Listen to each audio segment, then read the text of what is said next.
Hutan dikenal sebagai jantung kehidupan untuk seluruh makhluk hidup di dunia.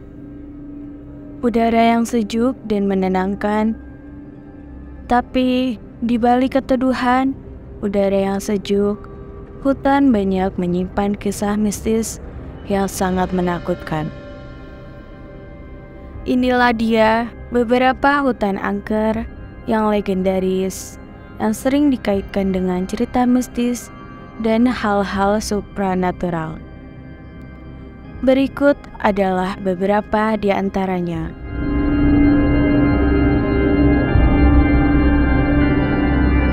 Hutan Jati Gede. Keangkeran hutan Jati Gede lebih banyak didasarkan pada cerita dan legenda yang berkembang di masyarakat, dan tidak memiliki sejarah yang pasti atau bisa dibuktikan secara ilmiah. Meskipun begitu, keangkeran hutan Jati Gede menjadi salah satu daya tarik wisata yang menarik perhatian wisatawan yang tertarik pada hal-hal mistis atau supranatural.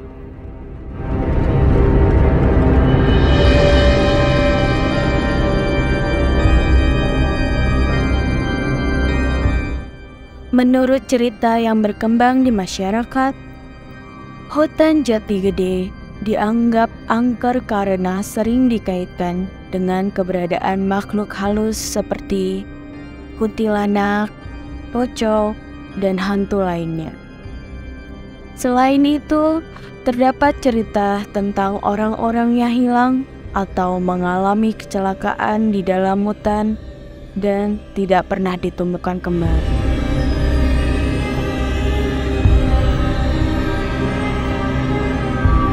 Hutan Gunung Merbabu. Gunung Merbabu adalah gunung yang terletak di antara Kabupaten Magelang, Kabupaten Boyolali, Kabupaten Semarang, dan Kabupaten Salatiga, Jawa Tengah, Indonesia. Gunung Merbabu memiliki sejarah yang cukup panjang dan terkenal dengan kisah mistisnya.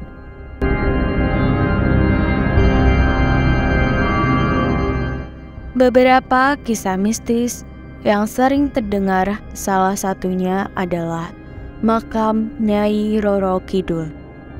Menurut legenda, di hutan Gunung Merbabu terdapat makam Nyai Roro Kidul, atau yang sering disebut Ratu Pantai Selatan, yang dianggap sebagai sosok gaib yang memiliki kekuatan besar.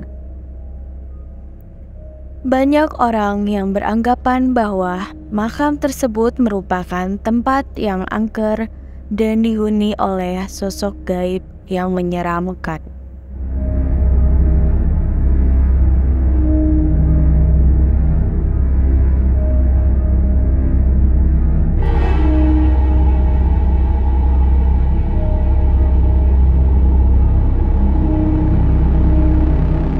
Hutan Blora.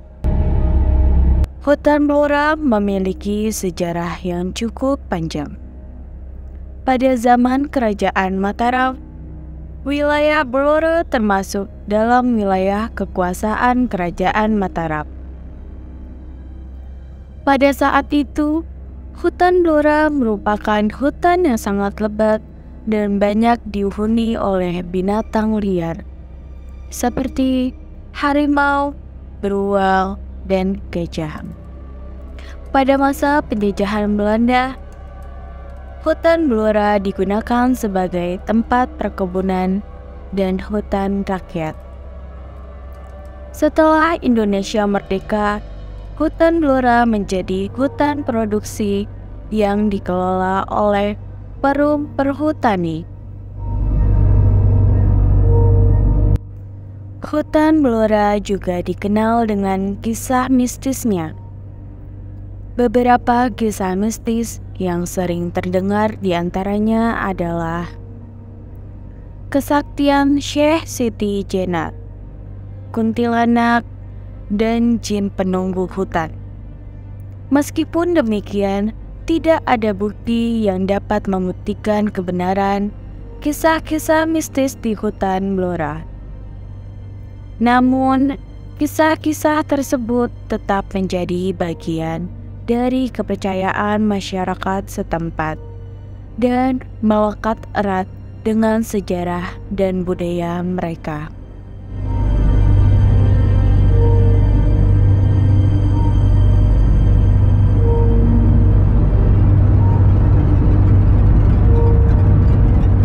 Itulah 3 hutan yang terangker menurut sejarah di Indonesia. Namun, perlu diingat bahwa keberadaan makhluk halus atau hantu di tempat-tempat tersebut masih menjadi mitos dan belum terbukti secara ilmiah. Jadi, sebaiknya kita tetap menghormati tempat-tempat tersebut dan tidak mengganggu atau merusak lingkungan yang ada di sekitarnya.